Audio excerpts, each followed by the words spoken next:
Hola, ¿qué tal? Nuevamente, mi nombre es José Ángel Martínez. Un gusto saludarlos a todos. Ahora presentarles a un gran catedrático, al profesor Leandro Lardone, que va a estar en la Diplomatura de Evaluación del Rendimiento Deportivo, aquí que está organizando Rendimiento Óptimo junto con la plataforma de sobreentrenamiento GC. Un gusto, profe, tenerlo por acá. Hola Ángel, el placer de saludarte a ti y a todos los oyentes. Bueno, la verdad que el placer es mío de poder compartir una plantilla de docentes de primer nivel, de primera calidad, y en una propuesta académica tan interesante como es esta diplomatura, que abarca muchísimos temas, algunos los vamos a desarrollar hoy, y vamos a hablar un poquito de lo que es la evaluación, que si bien es una palabra que hoy está muy de moda y que se utiliza mucho, realmente cuál es el valor, cuál es la importancia que le damos dentro del ámbito del rendimiento. Sí, así es. Dentro de esta la asignatura que va a llevar acá a cabo el profesor Leandro, pues bueno, vamos a estar hablando de algo que pareciera hoy en día es un boom y pareciera que es cada vez tiende mayor aceptación y cada vez es mayor la demanda, tanto en el ámbito del fitness como en el ámbito del rendimiento deportivo, como lo viene siendo el entrenamiento funcional. Y pareciera que el entrenamiento funcional bien estipulado, bien dosificado, bien planificado y ejecutado, pues es aquello que nos sirve a alcanzar una meta o un objetivo, que en este caso pues es el rendimiento deportivo. ¿Es así, profesor? Hay un artículo muy interesante que escribe otro colega de esta capacitación, como es el profesor licenciado Mario Di Santo, que habla sobre qué es el entrenamiento funcional y la verdad que hace un análisis muy importante. Eh, Pareciera que todo lo novedoso y todo lo que aparece es entrenamiento funcional y no debemos caer en el error de que todo lo nuevo y lindo que aparece lo vamos guardando de forma desordenada en un estanco, en un compartimiento, y luego a la hora de planificar vamos, seleccionamos dentro de ese desorden y utilizamos, sino que debemos intentar tomar los aportes valiosos que ha traído el entrenamiento funcional para optimizar el rendimiento. La evaluación dentro de esta evaluación es muy importante porque es nuestro punto de partida. Lo primero que hacemos es el análisis dentro de una planificación deportiva, lo primero que hacemos es el análisis exhaustivo del deporte y de los requerimientos que tiene cada deporte y a la vez cada deportista, porque no es lo mismo los requerimientos que tiene un arquero que un delantero de fútbol, que un base o un pivot de básquetbol, o dos armadores o dos armadoras de voleibol en la misma posición, tienen diferentes requerimientos. Entonces, esa propuesta, esa estrategia que nosotros vamos a plantear, tiene que ver con lo que necesita ese jugador, esa jugadora. Analizar muy bien el deporte, ustedes me dirán, pero si los deportes tienen reglas, sí, pero en cada país, en cada competencia, tienen sus características climáticas, de planificación, de viajes. Y luego, creo que el entrenamiento funcional nos viene a brindar muchísimas herramientas para seguir optimizando lo que es el entrenamiento individualizado. Algo que suena como algo trillado y que lo venimos trabajando hace mucho tiempo, pero que sin embargo es el norte, es el foco que buscamos en los deportes de equipo. Intentar que el entrenamiento sea individualizado en cada sujeto, más allá que el objetivo en cada humano deportista, más allá que el objetivo es conjunto, es en común y es del equipo. Pero entender qué pasa con cada deportista. Y ahí es donde la evaluación nos ayuda a tener un pantallazo muy importante en nuestra primera intervención con el jugador. Nuestro primer día, lo primero que hacemos es hablar, hacer una anamnesis, conversar, empezar a generar un perfil de esa persona, tener información de esa persona, y luego la evaluación nos termina dando otra información ya mucho más precisa que la anterior, que puede llegar a ser un poco subjetiva, que para nosotros también es muy importante, la unimos y luego a partir de eso son las decisiones que tomamos de cómo reconducimos el proceso de entrenamiento, de acuerdo a las necesidades, a los requerimientos, a lo que nos comenta el deportista, a lo que nos comentan los entrenadores y fisioterapeutas anteriores que tuvieron este deportista y los resultados de la evaluación. Bien. ¿Qué características o qué capacidades podemos encontrar o nos pudiera arrojar una evaluación de un entrenamiento funcional o una evaluación funcional? Podemos ver como lo planteaba, pues el contexto deportivo o la especialidad deportiva, que bien planteaba que no es lo mismo para un basquetbolista, para un futbolista, que para a lo mejor un triatleta, para un maratonista. Entonces, nosotros al momento en que realizamos una evaluación, a grandes rasgos, ¿qué información nos empieza a dar esa evaluación? Está muy buena la pregunta, porque muchas veces los entrenadores, incluso cuando investigamos, sin darnos cuenta, sabemos que no existen recetas mágicas, sin embargo, inconscientemente estamos buscando una receta o un molde que nos diga qué es lo mejor, pero creo que nosotros debemos tener ciertas características, entender de acuerdo a los requerimientos y necesidades del deporte, y que luego el deportista, con la información que tenemos, cada deportista va a tener un protocolo, una batería. Y a medida que el transcurso deportivo vaya pasando con estos deportistas, esa batería de test va cambiando, va mutando. ¿Por qué? Porque justamente lo que buscamos con las evaluaciones funcionales es encontrar ciertas alarmas, ciertas situaciones problemáticas, anticiparnos a una situación que puede ser problemática para un deportista que tiene que ver con el rendimiento. Entonces, tratamos de anticiparnos y cuando las evaluaciones nos dan todo bien, que está todo perfecto, inmediatamente buscamos otras evaluaciones para buscar problemas, es lo que buscamos. Y esos problemas, una vez que los encontramos, tratar de solucionarlos. Nosotros tenemos una clasificación dentro del equipo de estudio Mario Di Santo, que tiene que ver con evaluaciones primarias y evaluaciones secundarias. Las evaluaciones primarias apuntan a lo que son la evaluación de las capacidades como la amplitud de movimiento y flexibilidad, como la estabilidad y fuerza, mientras que las secundarias tienen que ver más con el equilibrio, la propiocepción y la lateralidad. Justo esta semana aquí en la ciudad de Córdoba estuvo Paul Dorochenko, que es alguien que lo desarrolla muchísimo. Todas estas, luego, dentro de cada capacidad existe una gran cantidad de ejercicios o pruebas o test. ¿Cuántas utilizamos? Van a depender del nivel y el estatus deportivo en el cual nos dedicamos. No es lo mismo evaluar en el altísimo rendimiento que en el bajo o en el mediano rendimiento, y luego con el tiempo que dispongamos. Por ejemplo, en Argentina nosotros hemos trabajado con el rugby, que es un deporte amateur, que entrena de 2 a 3 veces por semana a las 9 de la noche, porque los deportistas o las deportistas estudian, trabajan, y recién a las 9 de la noche entrenamos. Entrenamos 2 veces por semana, no teníamos mucho tiempo, pero queríamos evaluar. Entonces hicimos un protocolo reducido de 10 evaluaciones. Ahora, con equipos profesionales de voleibol o de básquetbol o de fútbol, como lo hemos hecho con el profesor Mario Di Santo, ya los protocolos son mucho más extensos, son de 24 a 30 pruebas, y la reevaluación es más continua, porque tenemos de 6 a 12 estímulos semanales y tenemos tiempo para realizarlo. Entonces, al principio, cuando uno comienza con un equipo o con un deportista, busca información, realiza una anamnesis. Yo hablo, por ejemplo, con Ángel. Le digo: Ángel, vos que sos triatleta, contame cuáles son tus lesiones anteriores. Ese es un tema que a nosotros nos interesa muchísimo. Sabemos que es el factor de riesgo número 1 de las futuras lesiones. Entonces empezamos a generar un perfil, a conocer muchísimo al deportista, y a partir de ahí generamos una evaluación. Y acá quería hacer un punto, como un paréntesis, y algo muy importante, y cómo hemos ido evolucionando con respecto con el transcurso del tiempo. Creo que en el siglo pasado, cuando teníamos una situación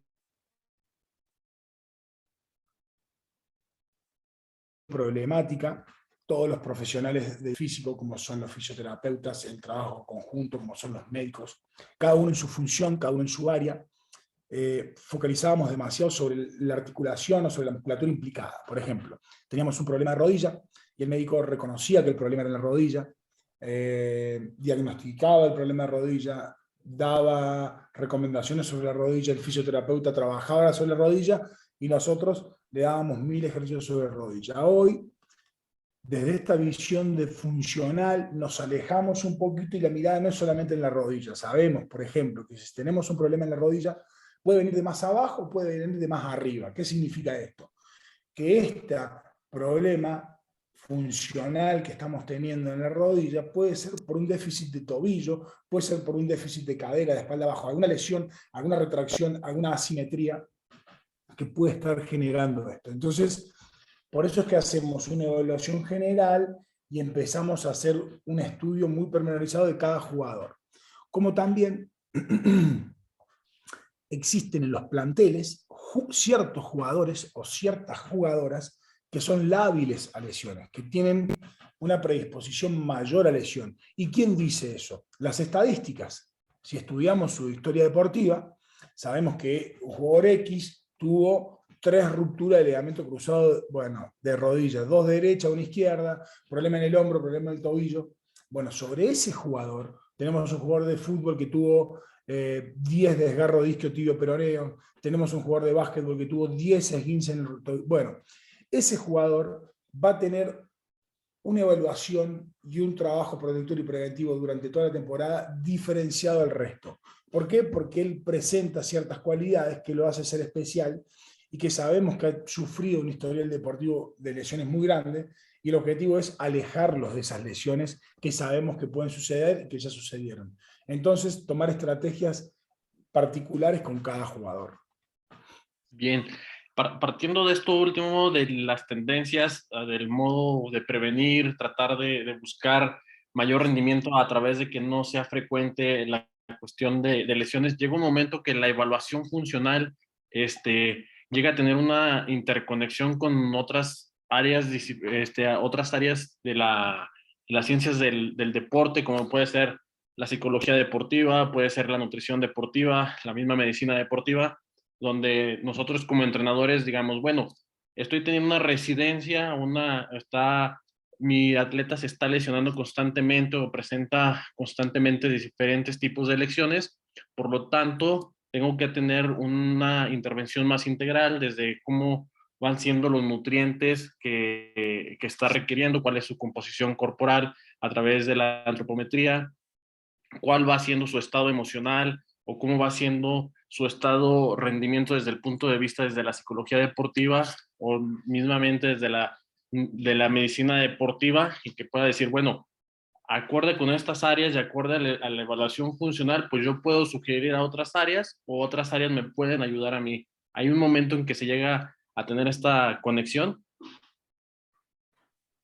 Creo que es el ideal, creo que es el ideal, es lo que todos buscamos, y que hay momentos, hay equipos que tienen estructuras para que esto se dé, y a veces se da y a veces no, y hay estructuras que, hay clubes que no tienen esta estructura de todos estos profesionales de estas áreas, y me ha tocado estar en diferentes experiencias, con staff que iban desde 5 personas a 10 personas, e incluso en mi última experiencia en Francia, en Europa, teníamos un staff de 4, lo cual iba en contra de lo que era mi prejuicio, mi pensamiento anterior.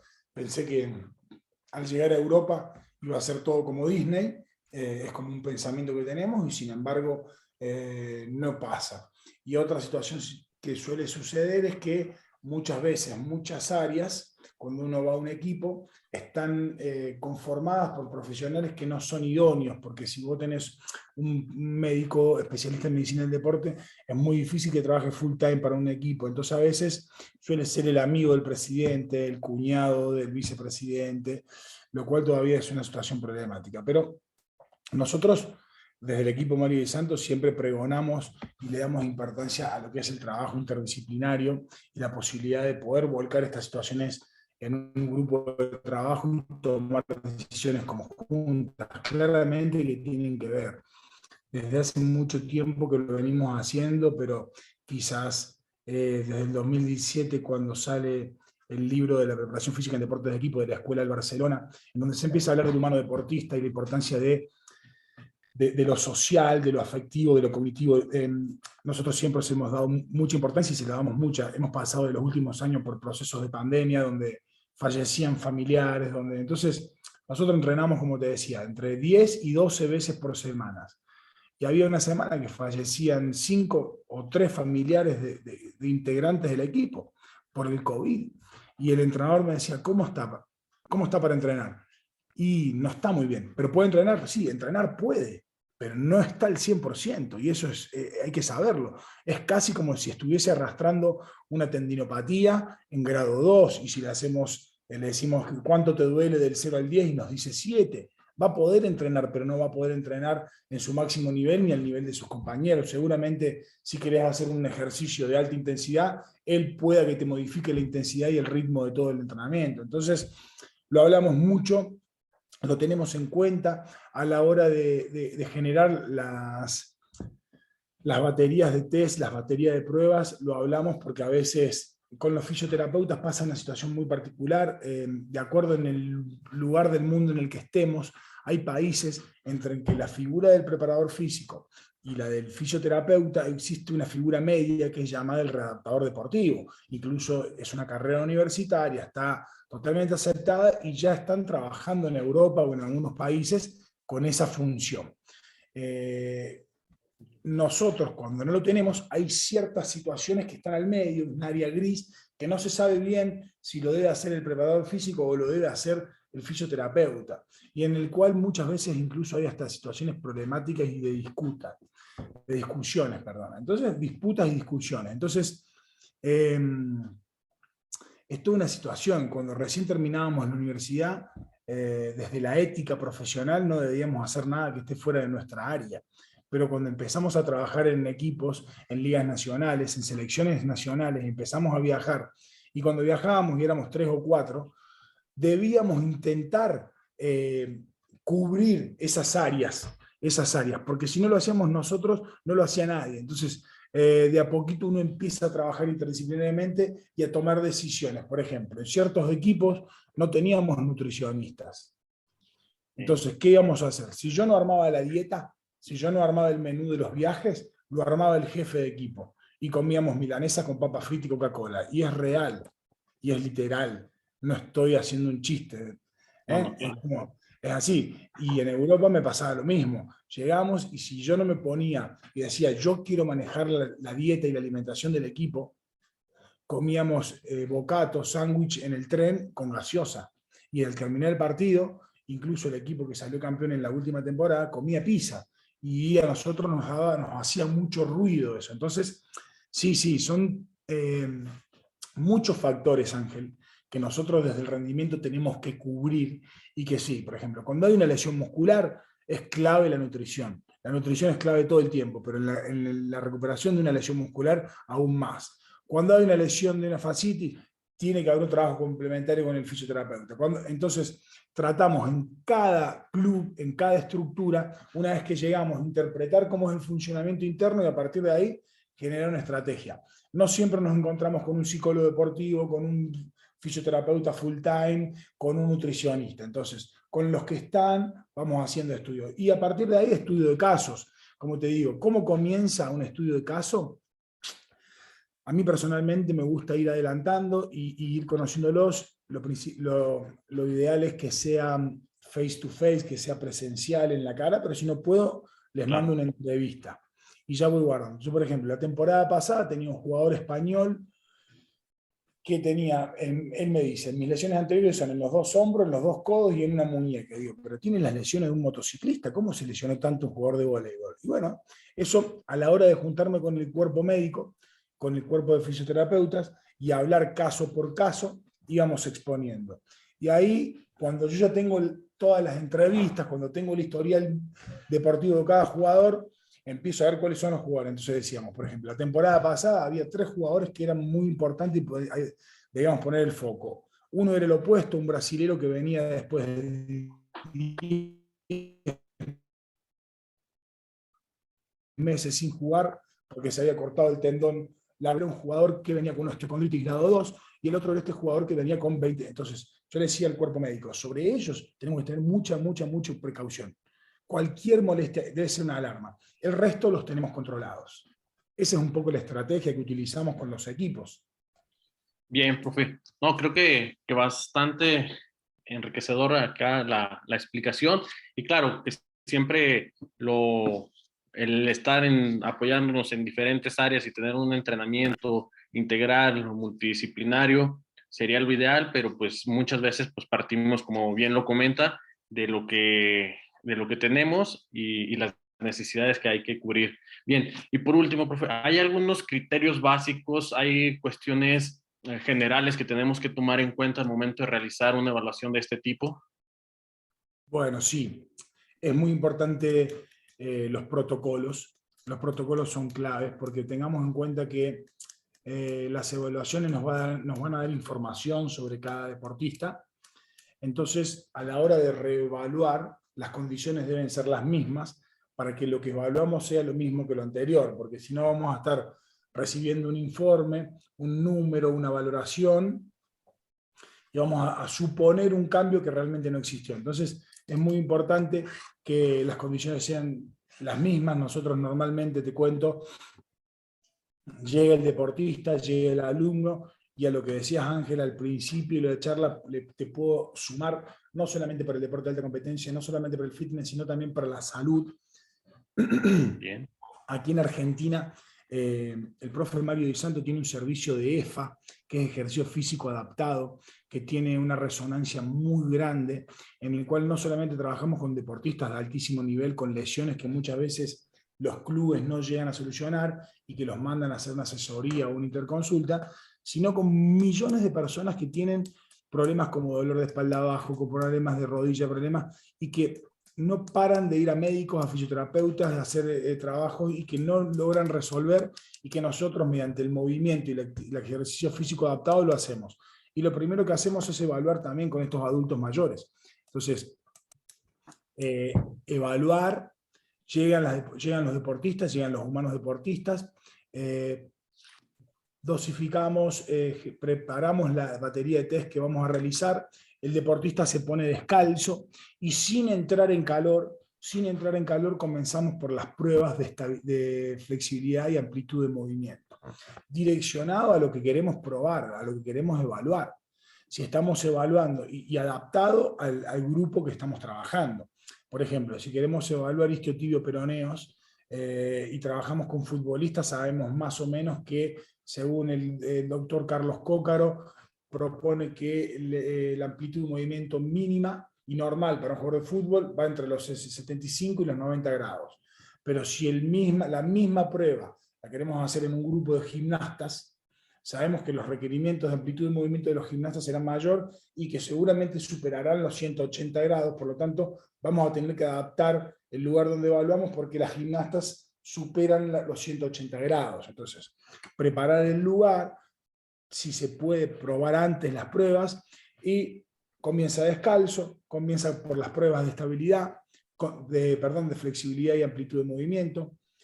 Luego continuamos con las pruebas de estabilidad. Cuando terminamos con la estabilidad, se ponen las zapatillas, hace unos 3-5 minutitos de bicicleta, le damos 2 series de camilla de cuádriceps y de camilla de isquio para activar la musculatura del tren inferior, y a partir de ahí comenzamos con las evaluaciones de fuerza. Entonces siempre hacemos el mismo protocolo para intentar tener esa información y que sea lo más, para que respete los protocolos. A partir de ahí es que vamos observando, como te digo, cuál es el comportamiento, cuáles son los resultados, cómo va optimizando su rendimiento o no. Y al mismo tiempo tenemos otro tipo de pruebas, que son pruebas semanales, que las usamos con el objetivo del control de la carga, pero que no es lo único que utilizamos, porque también utilizamos mucho el wellness y lo que tiene que ver con el esfuerzo percibido, ¿no es cierto? Día a día, en cada turno, ¿cómo estás? Ángel, ¿cómo estás? ¿Cómo está el hombro? ¿Cómo dormiste? Del 0 al 10, ¿cómo estás hoy? Porque muchas veces el entrenador 2 o 3 días antes me dice, ¿este jugador está para el partido? No lo sabemos. No lo sabemos. Tenemos que ir turno a turno, tenemos que escuchar mucho el síntoma del jugador. A veces se le hace un estudio médico y el médico, que quizás a veces es externo del club, te dice, uy, este jugador tiene la rodilla como una persona de 70 años. No, no tiene como una persona de 70 años, la tiene como una persona que se especializa en saltos. Entonces, claro, la tiene desgastada, pero es especialista en saltos. Si nosotros le hacemos una resonancia a todos los equipos de voleibol que están en octavos de final de la Copa del Mundo de voleibol, el 80% tiene la rodilla de una persona de 80 años, entonces no nos tiene que asustar, sino lo que tenemos que saber es qué estrategia utilizamos con esa rodilla que tiene un sobreuso y cómo hacemos para entrenar de manera personal, diferenciada del resto y adaptada con el objetivo de ponerlo en 3 o 2 días dentro del campo de juego. Son todos temas muy lindos, muy apasionantes. El alto rendimiento te hace aprender todos los días. Por eso es que escuchamos mucho al jugador. Todos los días, ¿cómo estás? ¿Cómo te sentís? ¿Vos sabés que anoche dormí mal? ¿Vos sabés que me bajé del colectivo y estoy dolorido? Entonces, van surgiendo situaciones que no están planificadas, que no están dentro de lo que pensábamos, pero que todos los días van surgiendo. Ok, que estoy con un problema de la espalda, listo. Y coordinamos, te vas con el fisio, no, empezás conmigo, vamos a hacer un trabajo de desbloqueo y luego vamos para allá. Entonces, hay un estudio general sobre el deporte, sobre cuáles son las lesiones típicas, sobre cuáles son las capacidades fundamentales de rendimiento de ese deporte. Intentamos desarrollar eso, pero al mismo tiempo a eso lo tratamos de hacer 100% individualizado, cuando vamos conociendo al jugador individualizado. Y nos adaptamos a los modelos de cada liga, de cada equipo. No es lo mismo viajar en colectivo, en minibús, en tren, en avión. Entonces, de acuerdo a los viajes, a las competencias, a las características del equipo que nos toca, vamos generando estrategias también de recuperación. Siempre digo que el rol del preparador físico en el alto rendimiento es la potenciación del rendimiento, la prevención del rendimiento, pero también el mantenimiento de la forma y la aceleración de la recuperación, y ahí es donde también le ponemos mucho énfasis en nuestro trabajo y que todo termina siendo preventivo. ¿Por qué? Porque el hecho de acelerar el proceso de recuperación termina siendo preventivo. El entrenamiento potenciador, el entrenamiento de la fuerza, hace que nuestros deportistas sean más fuertes y eso los aleja de las lesiones y hace que estén presentes el mayor tiempo de la competencia. Es el gran objetivo que tenemos en la actualidad con nuestros deportistas. Muy bien. Pues bueno, profe, agradecerle el tiempo. Amigos, espero y se lleven una amplia información. Si queremos indagar más sobre este tipo de información, pues invitarlos nuevamente a este diplomado de evaluación sobre el rendimiento deportivo, donde tendremos al profe Leandro, pues realizando más a fondo toda esta cuestión de evaluaciones funcionales para el rendimiento. Exactamente, Ángel. Agradecerte nuevamente a vos y a los organizadores por tenerme en cuenta, el placer de compartir con componentes de primer nivel, con docentes que desde muy joven, desde la formación y en la actualidad también seguimos mucho. Creo que las ciencias del rendimiento siguen avanzando todo el tiempo y el objetivo será poder compartir con todos los que estén en esta capacitación gran cantidad de conocimiento, de experiencias y de situaciones particulares que tienen que ver con la evaluación y el rendimiento. Un saludo grande, gracias por la invitación y los esperamos a todos en la capacitación.